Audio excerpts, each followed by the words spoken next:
every episode When we kill with the leaders cheer. of the audience, Ramona let him leads the know way, that we start explaining really day by day.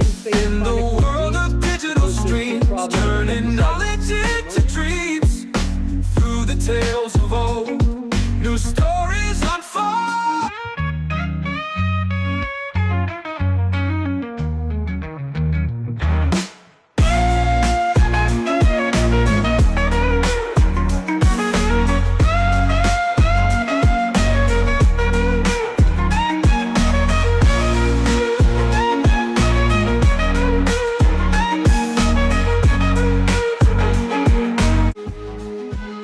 Cast.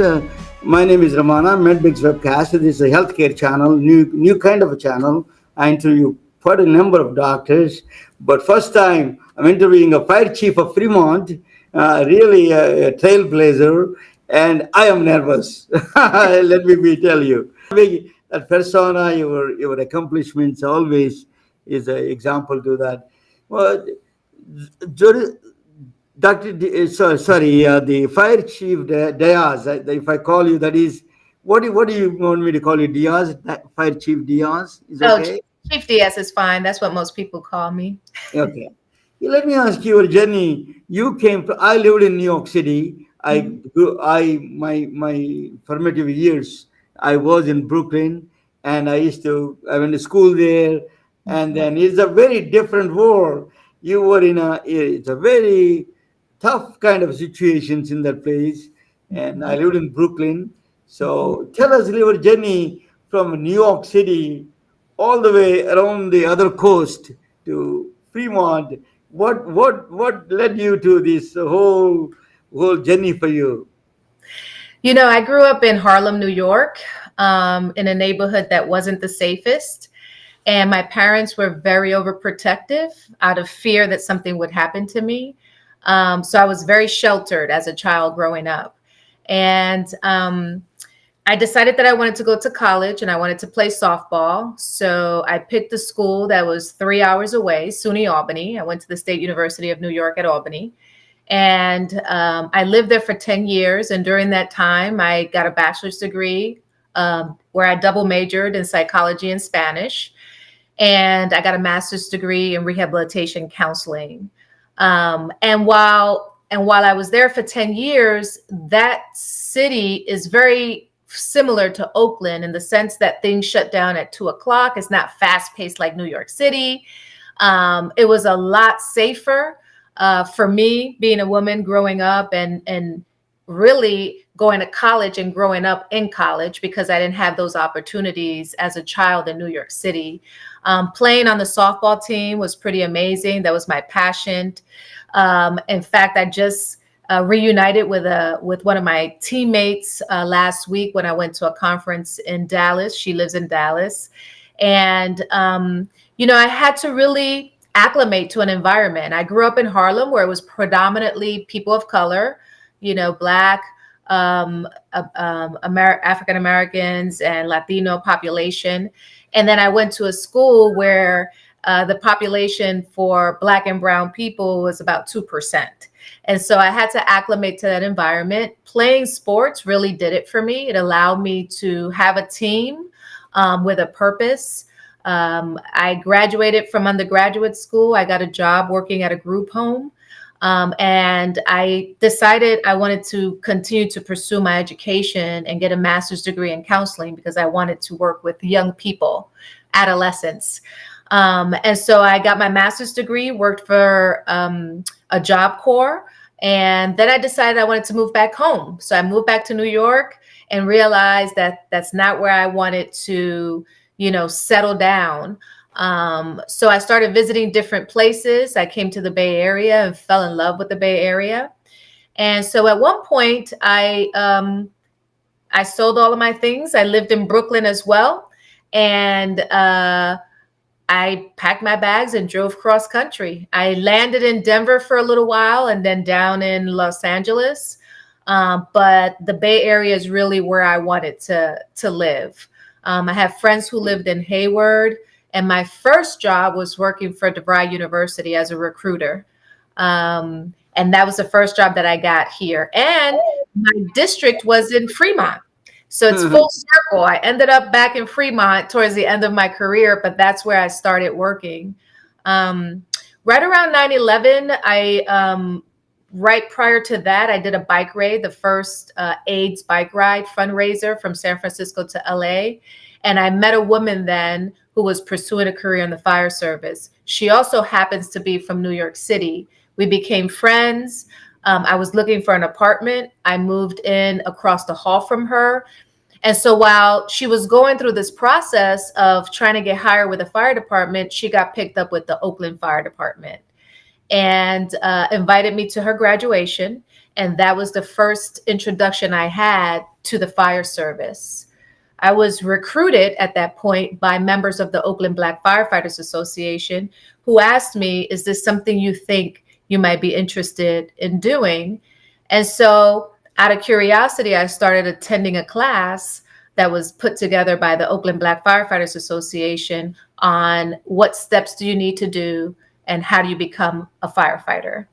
And there I met many of people that I networked with and had opportunities to learn more about the fire service. I applied for the Oakland Fire Department. I got hired with the Oakland Fire Department, and I spent 17 years there. For me, it was important to have the credibility of understanding everyone's position. And so I promoted to every rank in Oakland, from firefighter to paramedic, engineer, lieutenant, captain, battalion chief. And the last rank that I served in Oakland for just shy of a year was an assistant chief in charge of almost 600 members of the organization. And during the time that I got promoted to that position, I got promoted on a Friday. I started working Monday. And that was the first experience that Oakland had with the pandemic. We had the Princess ship land in the Port of Oakland, and immediately we went into opening up and activating the Emergency Operations Center and trying to figure out what we needed to do to take care of the members of that ship, but the members of our community and also the members of our organization. Well, hold on one second. That's a very Okay. important thing you're saying. The princess ship came to the Oakland. You were the first one, first day you're dealing with this. We don't Yes. know what that disease is all about, COVID-19. You were in charge of that, princess. That is a monumental, that is a big news. Tell us a little bit about that. How you did that and how Yeah. you did it. That I is, don't know how we did it. So I was the assistant chief at the time. So I had a boss. And the ranking system is fire chief in Oakland, deputy chief, and then assistant chief. I was in charge of 560 members of the Oakland Fire Department and 460 citizens. We didn't know anything about this pandemic, right? It caught many of us by surprise. So we were doing a lot of researching. We were watching the news. We had to develop protocols and policies to keep the members safe. And we had to do all of these things because we were essential workers. So we definitely had to come to work every day. And we thought that this would be a 2-week thing. And 2 years later, we're still dealing with the pandemic. It was a lot. In addition to dealing with the pandemic, we also had civil unrest as a result of the George Floyd incident. So we spent quite a bit of time in this EOC trying to mitigate fires that were being set, by protesters, as well as making sure that whatever policies we were putting together was protecting our members from being exposed to COVID. I watched a lot of live shows from the Prince Williams. People are complaining. People are telling us how that journey was just fascinating, and everybody was glued to the TV, and everybody's watching. I didn't know that you are in charge of the whole process, and you're running the. That is a hats off to you. That is not a easy one because you must be facing pressures from every quarter. People want to get out. Politicians don't want them to be out in the public. Your community is pressure, and public health officials. You have to coordinate quite a bit of that's a coordination is like almost a dance of choreography, one of the best, best say that. How do you handle these enormous pressures from the different things? How did you handle Yeah, that? it was very challenging. It was very challenging because no one knew what was going on. Information was changing on a weekly basis, faster than we can put out information to the members. So every time we would put out information, something would change the following week. So we had to revamp policies, and that was constant. At the time in Oakland, we didn't have the appropriate PPEs like N95 masks, gowns. We didn't have all of that equipment. So we're trying to coordinate with the county and the health department to try to acquire some of that equipment. But in the meantime, we had to figure out how to keep our members safe. Many times in Oakland, members were using the N95s for weeks at a time because we didn't have the equipment coming in. It was a huge coordinated effort with city leadership, who were all in that emergency operations center trying to figure out ways to get the logistical equipment that we needed to do our jobs day to day. And then the fear that it brought, right? We were seeing firsthand people were dying because we were going out to calls, to 911 calls, to treat those people. And we were finding out on a regular basis that people were dying. And many of my members have families of their own, including myself.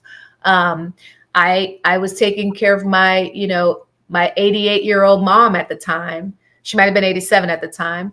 And she had Parkinson's disease, right? So I had to make sure that she was protected when I came home, and it just was such an unknown. But I found myself on the phone constantly, dealing with designated infectious control officers. I became a designated control officer for my organization. And so I was getting calls constantly about this person was exposed, and now you have to do contact tracing to see how many people were exposed, send those people home.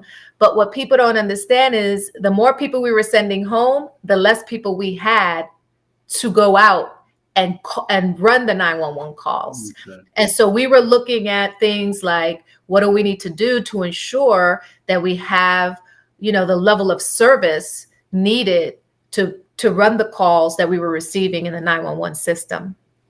You're in the middle of the pandemic, and then you came another wave of racial violence. That is, there's a George Floyd case, is a bursted across the nation, including Atlanta. I was in at the time. Mm-hmm. What are the challenges you face? Now, you're a black woman, you're African Cuban. How do you convince people this injustice? You have a job to play, and you have a moral duty that is really conflicting. I wanted to ask you, it's a personal question, probably. Yeah. How do you compromise that personal thing? I'm glad you asked. Really character. It tells. Yeah, I'm glad you asked, because that was very challenging. So one of the things that I did was that I did not watch the video the entire time that we were running, the EOC, the Emergency Operations Center. I didn't watch the video for a very long time. And then we're watching people who are extremely, upset. Many people that came to Oakland to protest weren't Oakland residents. They were people who would take the BART to come into Oakland, and they were destructive. So having conversations with people who were in that emergency operations center and trying to explain these aren't our citizens that also happen to look like me was challenging. But when I did finally watch the video, and I think it was after 10 months where things started to settle, I cried for an extended period of time to hear that man beg for his mother. That was a very sad situation. But in the midst of it, you don't get to bring to work your personal views, your personal experiences, right? We have very strict rules and regulations and policies in which you don't discuss at work politics. You don't discuss religion at work. So trying to navigate that while still feeling what you're feeling is a challenge. Is a challenge. And so, a small group of us that were engaged in that for 10 months long, we try to find ways to release some of that, but it was difficult. It was a difficult time. It is a difficult, so certainly a difficult time. What would you do that kind of situations? Calling mother, worrying about your mother because you're in public, and going back to see your mother is a big problem, and then that is also added a pressure to you, the family members. Is that Oh, right? yes, because my goal was, I cannot expose my mom to COVID Yeah. because she was, 87 years old with pre-existing, health conditions, and she would not have survived that. And fortunately, she never got COVID. She never got it. I got COVID. My partner got COVID. My wife got COVID. And we still had to take care of my mom, but we wore masks. We ventilated the house. We sprayed the house, and we try to keep my mom protected, and we were successful in that. But that was very scary. And so, that's the other thing, me being someone who comes from a mental health background as a social worker for 15 years, I'm understanding that people are being traumatized at work, right? We're essential workers, we're frontline workers, we're seeing people die pretty consistently. But and we're being forced to work on a regular basis because our staffing is down, and somebody has to be there for the calls. And so, that part right there was very challenging to witness, that at the time for that organization, we didn't have the resources to be able to provide the mental health, care that's needed. And Oakland went through a significant amount of incidents that were very violent. The ghost ship was another incident that was experienced in Oakland, and I was a battalion chief at the time, where 36 people died, right? And so members of the organization had to dig out bodies, from debris, so that their family members. Can you remind that what is a ghost? Yeah, I have vaguely remember, but tell us. Sure. So the ghost ship fire was an incident that occurred in the Fruitvale district, and it was a large warehouse that was converted into a live workspace. And they had a party there where a bunch of young people attended. There was a collapse and there was a fire, and 36 people died during that time. Okay. And members of the Oakland Fire Department had to respond to the fire. They weren't able to make entry. There was a whole slew of things that obviously resulted in 36 people losing their lives. And then once the fire was placed under control, those same members of that organization had to go and remove debris, just to find bodies, so that the family members, could lay their loved ones to rest. You have two opposition parties in that sense. One of them is the people who are going through a black community that going through a trauma with George Foster. The other one is anti-vaxxers. You have two of them friends coming on you. How do you handle that? Those two things is a very different different approach and offensive for you, and two attacks on you. How do you handle those kind of things?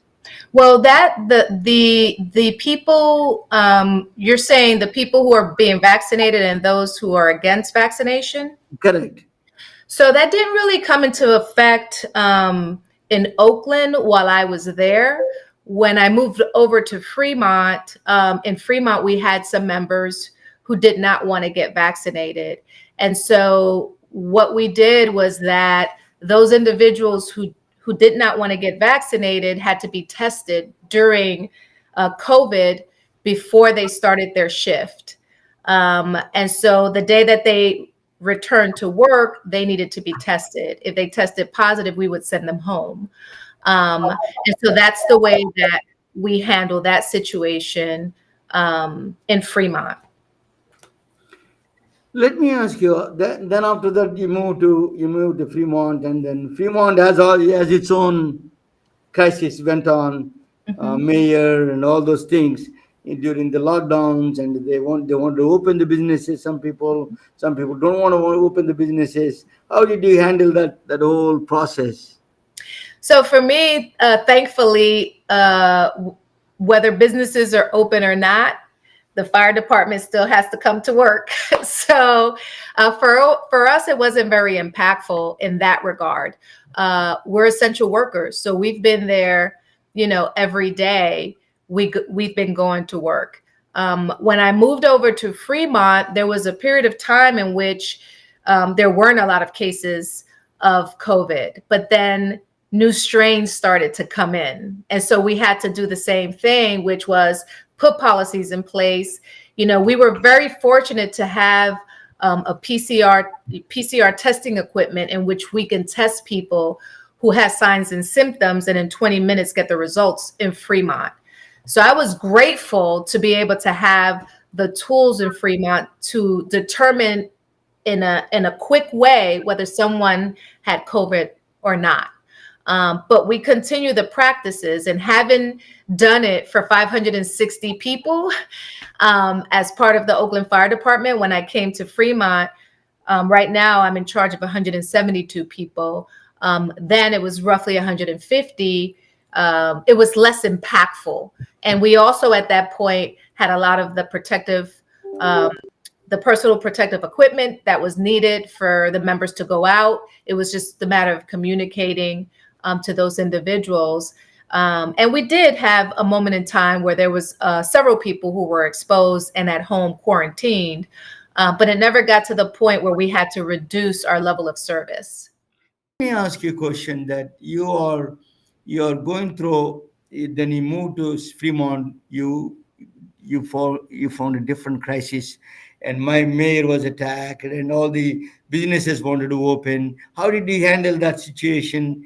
What kind of incident plans? I saw that Mhm. you would use incident plans. What are Mhm. the incident plans? The incident plans are pretty much um, not necessarily related to that. We put incident action plans together for any large scale event in which there's going to be a large number of people visiting the city of Fremont. Um, and so we'll collaborate with PD, we'll collaborate with traffic, with public works to ensure that we're able to put ourselves in a position that if we need to respond to an incident, we have an incident commander, is usually unified, where you have someone from PD and fire in one place together, and you identify who's going to be in charge of different areas while we're in that operational period, right? So what does that mean? In Fremont, sometimes we'll have activities in which we'll have bike medics or medics on scooters so that they can easily get from one area of the event, like Festival of the Arts, and then we'll have engine companies who are positioned in such a way with ambulances that if we have to go in for a medical call, we can easily have someone deployed, stabilize that patient, and then bring them in golf carts outside of that area where there's a large population of people, transport them to the hospital. So those are the types of incident action plans that we've worked on. If we have a major fire, it's the same thing. You put people in certain positions so that they're supervising those areas, so that you can easily mitigate that incident. Just let back a very strange thing you used on scooters. The emergency people are going on scooters. What that mean? I never seen that. Tell us a little bit about the scooters part of it. Yeah, so we have medics with equipment that they put on backpacks, and a lot of times the large scale incidents, the large scale events that we have, you have thousands of people in that area, so it makes it very challenging for you to be able to take an engine, to the location of where that patient is. So what we do in Fremont is that we have paramedics who have the medical equipment that they carry on their backpacks. They ride on a bike or they'll get on a scooter and they get deployed. They have radios, so they're in communication with the dispatch center. Anytime somebody calls 911, they'll identify the location of the patient. They go because they're paramedics and they're trained in advanced life support to try to stabilize that patient if they need to, or extract that patient. We also have golf carts in which you can transport a patient if you need to. So the medics on scooters will get there. They'll kind of do an assessment to determine what's needed. And then if a golf cart can get to that location, the golf cart will come. They'll take that patient out to where there's an ambulance on the street side or the perimeter of where the event is. And then the patient gets transported to the hospital. Do they have a defibrillator, like a jump start they can give? What kind of equipment they can give, a EpiPen kind of a thing? The basic stuff they can do that, and from the scooter. Not from the scooter. Mhm. Not from the scooter, because what we have, what's called the Lucas device. Are you familiar with that? It's Yeah. a cardiopulmonary assisting CPR. It's like it does mechanical compressions for Okay. people who are having a cardiac event, right? Who are coding. That's a pretty large piece of equipment. We have a Pelican box that has all kinds of medicines, so that if you have a patient that's in cardiac arrest, we have epi, we have atropine, we have a certain number of medications that we can administer to the patient to either get pulses back, um, hopefully to get pulses back so that you can transport the patient once they've been stabilized. In an event like that, a paramedic on a bike or on a scooter is not going to be able to do that. They're just there to try to get some information about what we have and what do we need. And then on the radio, they're communicating to the people who are on the golf cart or an ambulance, if they can get the ambulance to that location. They're communicating with them what they have and what we need. And we carry that equipment on the, not on the scooters, but on the golf carts, the ambulance, the engines, and the trucks. During this festival of Globe I attended, it's not that bad, but heat wave is a big problem. Last few days, the citizens experience a lot of Mhm, heat wave. So mhm. how do you fire department respond to these heat waves that people are getting sunstrokes and all kind of things? So what do you do in the fire department? So that's a great question. Most of the times, those are the types of calls that we respond to when we have a event of that magnitude outdoors and the temperatures are high. Sometimes we'll have a first aid tent embedded in the event. Sometimes we'll have water stations throughout. And a lot of times, what we do is that we'll remove that individual from the heat and put them in a place where they can cool down. If it gets to the point where they're approaching a heat stroke, something significant, obviously we're going to transport them to the hospital and provide whatever interventions are necessary based on the assessment that's being done by the paramedics on scene. So, fire department, a lot of people don't know this. My son had when he was 4 years old in Atlanta, that he swallowed a glass, a small piece of Mhm. glass, and Mhm. we were my mother is his mother is panic, and we call the 911. The first people showed up is a fire department, Mhm. and really they solve the problem. People don't know that how many times fire department really do medical calls. Last time when I was listening your lecture, I was shocked that your medical calls are almost 50% of the calls are medical calls. uh, 80% actually. 80% of our calls are medical calls. Oh my God, that Mhm. is just a staggering number. So how do you do that? And fire department, nobody thinks fire department. They think hospital is responding. Actually, life and death you're deciding through the fire department. We need to really public needs to understand how important is the fire department plays a crucial role in saving life, life and death situations. Explain to us a little bit for the public. Sure. So every fire department, well, not everyone, but most fire departments, especially in this county, will have at least one paramedic, and that paramedic is trained in an advanced life support. So they have to understand, medications. They have to understand reading EKGs. They have to know how to, shock a member if necessary, how to start IVs, how to intubate people. So firefighters who are paramedics will go to school for 2 years to receive that training. It starts with the didactic portion of it, the classroom portion of it, and then it goes, once they complete that, they have to take a test to graduate from that portion of it. Then they go to clinicals. So they get to go to the hospitals and they serve as an emergency medical service technician at the hospital.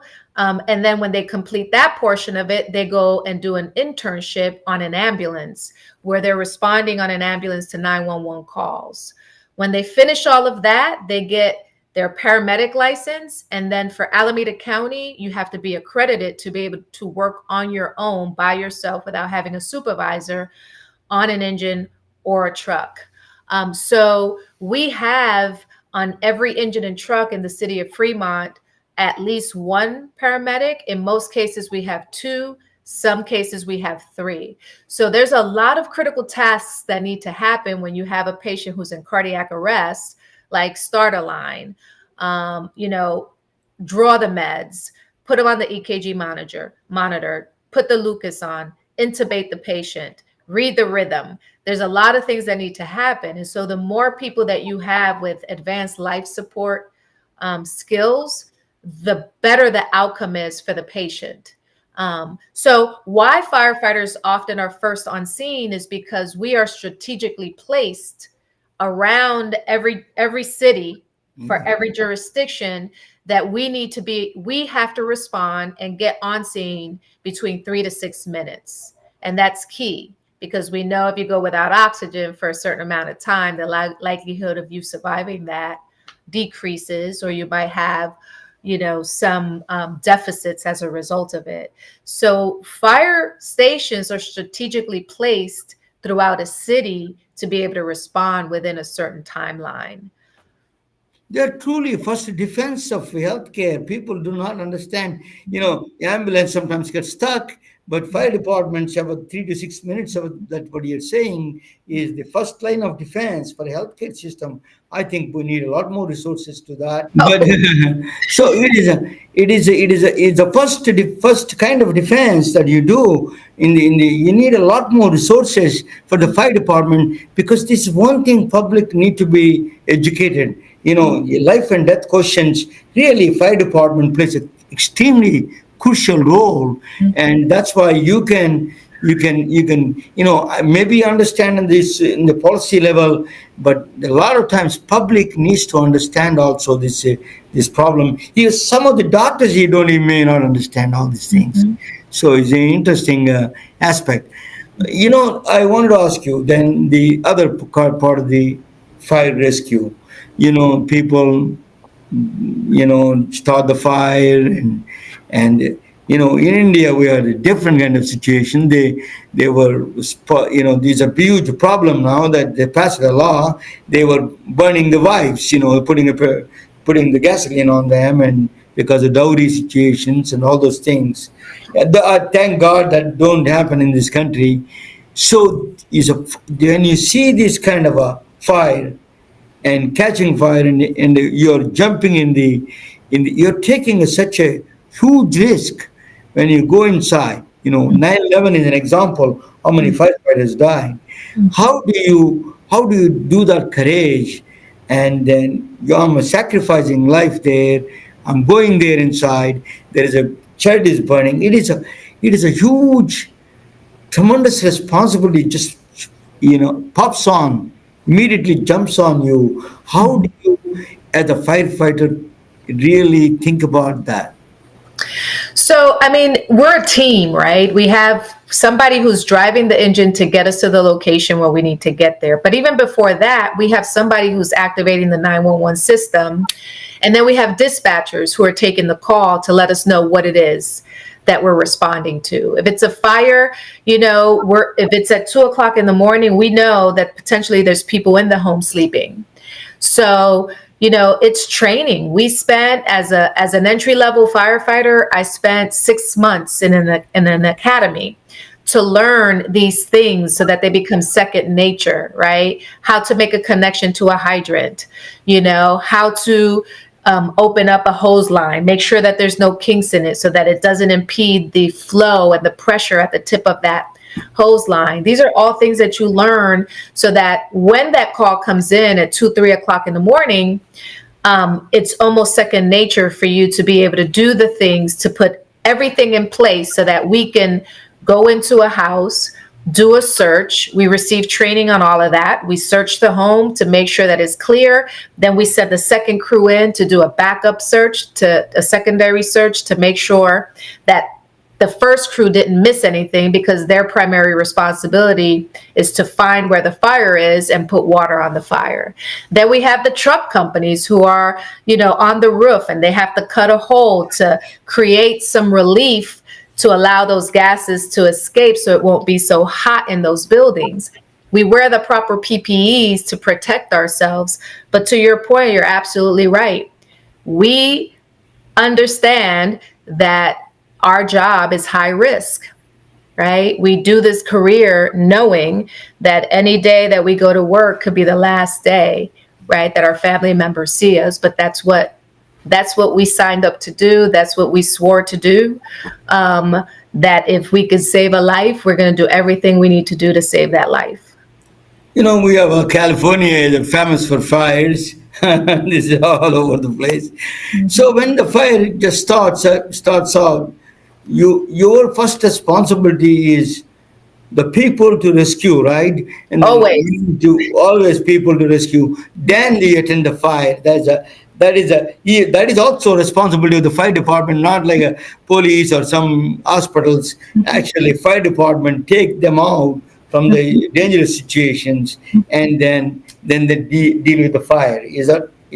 That's correct. So oftentimes when we in Fremont have what we call a confirmed working fire, the dispatch center will dispatch on confirmed working fires an ambulance to stand by for the citizens that we're responding to and for at a fire. And then they also send another ambulance in the event one of our members goes down. So it's really a coordinated, effort to make sure that if we do find a body inside of the building, we have to pull that body out. We have to make notifications to the incident commander. We found the body, we're pulling them out, have the medical team meet us in front of the building. And then whoever is pulling that body out has to then pass it on over to the medical team. And then they bring out all of the medical equipment, to try to resuscitate that individual if they need to be resuscitated. If they've been burned, we try to maintain those burns clean and transport them to a specialized hospital to take care of them. If we need to make sure that they're breathing, if they're not breathing on their own, those are all of the things that we learn when we go to EMT and paramedic school. But yes, we do both. Our primary responsibility is to, protect life, right, and property. So our goal is, if we're going into a building fire, is to search it as quickly as possible and make sure that if there's any bodies inside, we have to pull them out and notify that we have bodies, right? Are you responsible for the carbon monoxide poisoning? Do you attend those things? Carbon monoxide or radon or something like that? Yes, we respond to all 911 calls. We get alarms sometimes, carbon monoxide alarms. Fremont has a large industrial area, obviously, and we have a lot of hazardous materials. We have lithium batteries.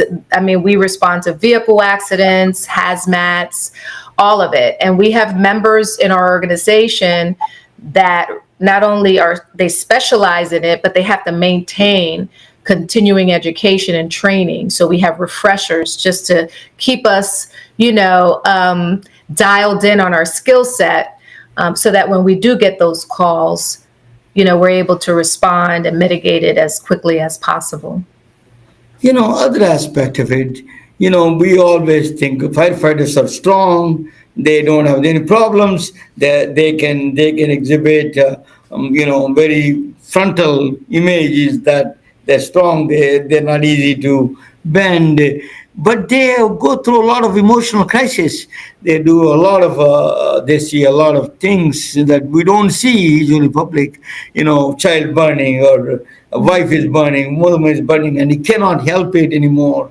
And he saw that kind of incidents, how profoundly affect the firefighters in that sense. Man, I can tell you that it takes an emotional toll. There used to be a point in time in which, cardiac issues was high, incidents in the fire service, substance and alcohol abuse. Not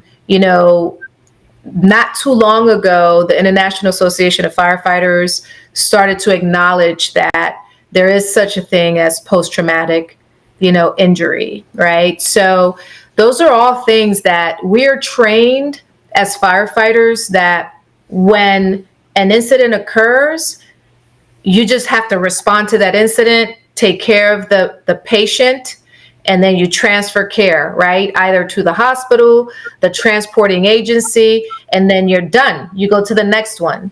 And so when you're constantly having that type of exposure, the average person may experience in their lives 4 to 6 deaths. I took a course in which I learned that the average firefighter in their career will experience anywhere from 400 to 600 deaths. So you're constantly being exposed to it. Most of us will try to compartmentalize it. That only lasts for so long. You need to receive some type of mental health, care. And being a social worker, and having been a social worker, for 15 years, I understand the value of it. Yeah. It has to be a very specialized group of people who understand the trauma that public safety individuals are exposed to. When I started in the fire service, I can tell you, I've been in this for 20 years. I can vividly recall every single incident that was traumatic to me. I could vividly recall it. I can remember the first hanging that I went to. I remember very clearly the details of the first suicide by, freeway. I mean, I can tell you every single call that I've been to that has impacted me and my psyche. And so what I am grateful for now is that there's been enough attention drawn to it. I have had friends who have committed suicide who are firefighters. So mental health is significant. And in the fire service and with police and paramedics and EMTs that transport, doctors even, especially during the pandemic, right? The exposure and that injury that you receive, you have to have an outlet.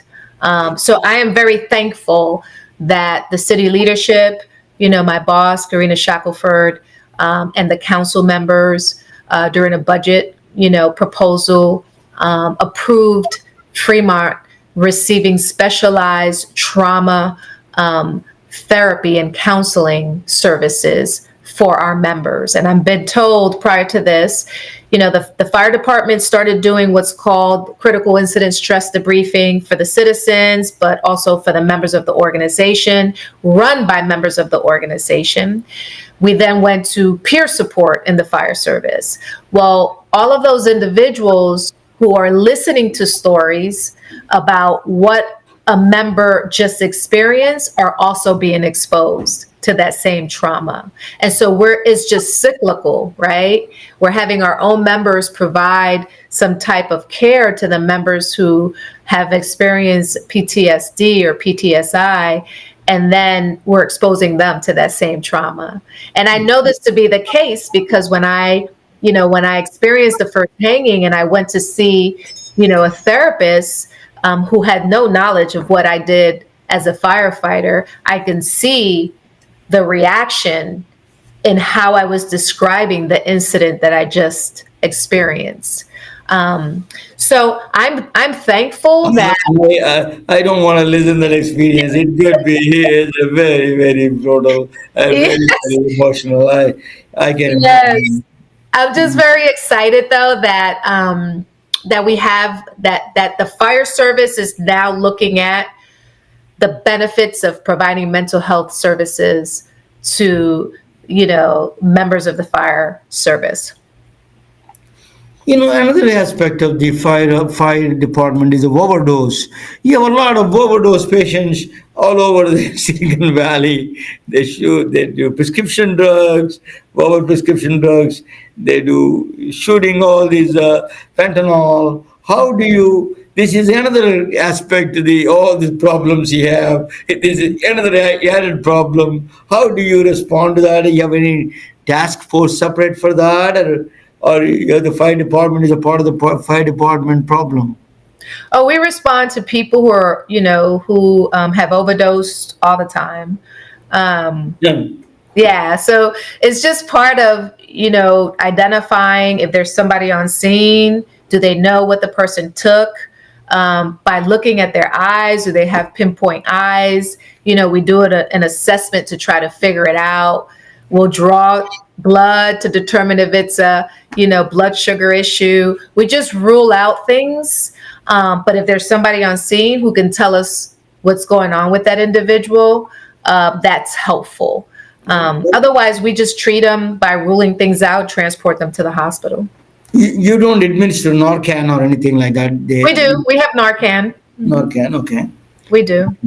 So, are there any funding? You do special screening tests. You were talking about on the day you went through all your firefighters. You got the physical done, mental health evaluation done. So help them better to understand. Is there any grants available? Or donations? People should do that for you. I think it is invaluable what you all do. It is, I don't even know. I'm in a healthcare field. I don't even know what you all do. It is really, you play such a critical and role in the nation, and think much. You need to be really elevated over respect, and community has to recognize that this process. Tell us a little bit how you can apply grants and getting these people. We have a misunderstanding about firefighters. They think they sit down and cook in the daytime. They could make all the food and eat all the food, but it's not. It's a part of it maybe, but it's not really. However good cooks they are, it is really a lot of challenges that they have to face through. Yeah, I mean, we do have a lot of challenges, and we have the city supports us, in terms of our operating budget, but we also have people who write grants for us. Within the organization, we have a management analyst, and she's great. So any type of FEMA grant that's available, she'll apply for based on what the needs are. So to begin with, I've been with Fremont for 3 years now. So 3 years ago, she wrote a grant for what's called LifeScan, which is you're familiar with LifeScan. So we were able to, for 2 years, that grant was used to do life scans for all of our members. And we got all of our line personnel who are out in the IDLH environment, we got them, with the exception of 2 people, to all go through that testing process. And that was amazing for me because we were able to identify early on members who had potential masses with, cancer, that they had to follow up with their doctors, and it ended up with a positive outcome.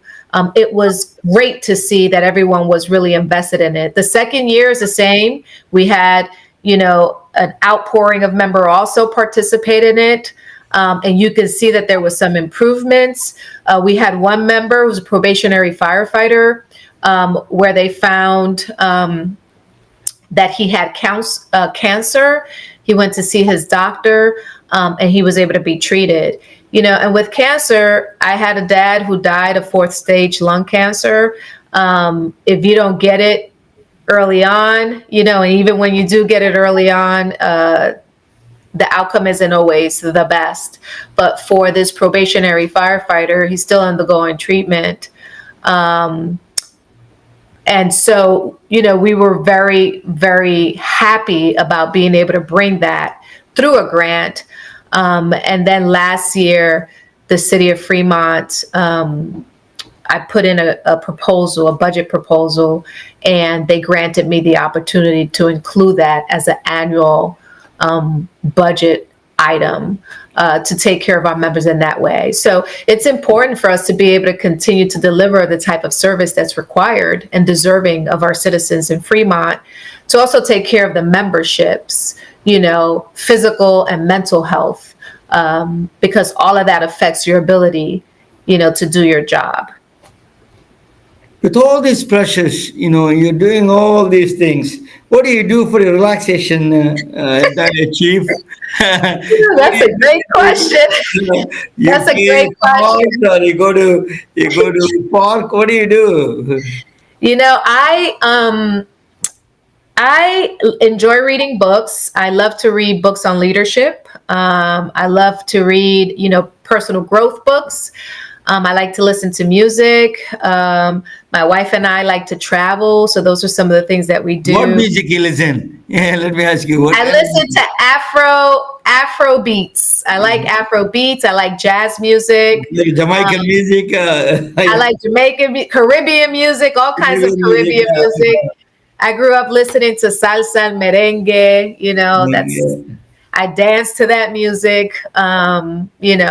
It lives in me. So those are some of the things that I like to do. I like to work on projects too around my house. I don't do it as much anymore because I don't have the time, but I like to work with my hands. So it's truly an honor to talk with you. It's my privilege. One of my best career of my talking. I had more than 300 guests. You're one of the truly admired guests that I have. Sorry, I have a technical problem, but we solved it, and we came back with the good questions, and you answered beautiful. You answered beautifully all the questions, and I think you educated all of us. The fire department's role. We have a very limited understanding of that on the general public. I think you are a true leader. I think you keep going, and this could take to the international level also, because we are way behind all these things. If you go to the India rural areas, you have no clue. yes. It's like you flip a coin if you're living or dead. So you're really truly. You need to visit the countries in Africa, India. Yes. All things on my bucket list. So you should. I think you could not only just visiting them and really giving them pure advice is absolutely needed. Thank you, Chief Diaz. I am truly honored. You're one of the true leaders of this Silicon Valley community, and you will be. I'll see you more and more in higher levels. Thank you so much for joining with us. Thank you. Thank you. It's been an honor and a pleasure to be here. Thank you for inviting me.